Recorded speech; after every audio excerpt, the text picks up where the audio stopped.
Nous allons voir un nouveau tutoriel sur jeanpierrevillette.com sur EBP Compta Pro 2020 sur tout ce qui va concerner sur l'ergonomie et la navigation.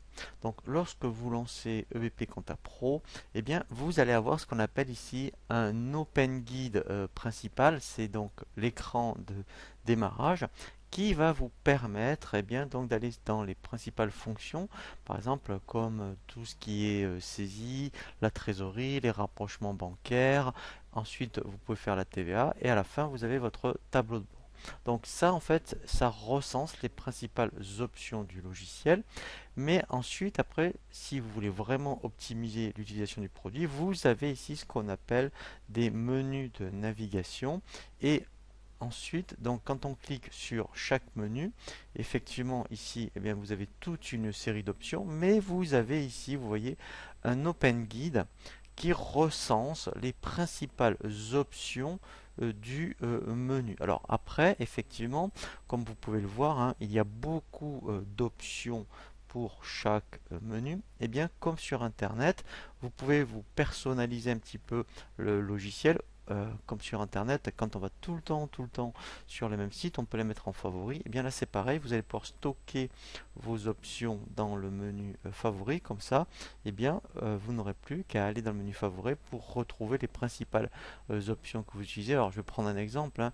Par exemple, si je veux faire donc la saisie tous les mois, je fais ici bouton droit, ajouter au favori, et quand je vais dans le menu favori, voilà, j'enregistre. Voilà, et ici après, je pourrais rajouter toutes les options que je veux, hein, dans les menus qui m'intéressent en faisant bouton droit sur l'option concernée et après je l'enregistre dans les favoris. Alors après aussi, donc l'intérêt c'est de vraiment essayer d'utiliser ce menu. Pourquoi?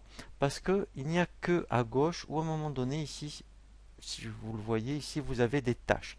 Vous verrez que quand on va avancer dans la formation vidéo, il n'y a que donc des options qu'on va trouver ici dans le menu de gauche qu'on ne trouvera pas ici dans le menu horizontal. Alors, c'est vrai que pour optimiser ce type de logiciel, pour ne pas utiliser donc on va dire le logiciel de façon classique, je vous invite vraiment à essayer de vous habituer à utiliser ce menu de gauche et ensuite vous verrez dans la formation je vais vous parler de certains menus que l'on ne voit pas là. Il faudra ici, vous voyez, cliquer sur cette petite flèche et si après ajouter, voilà, il y aura ici des menus que l'on va rajouter au fur et à mesure de l'avancée de la formation.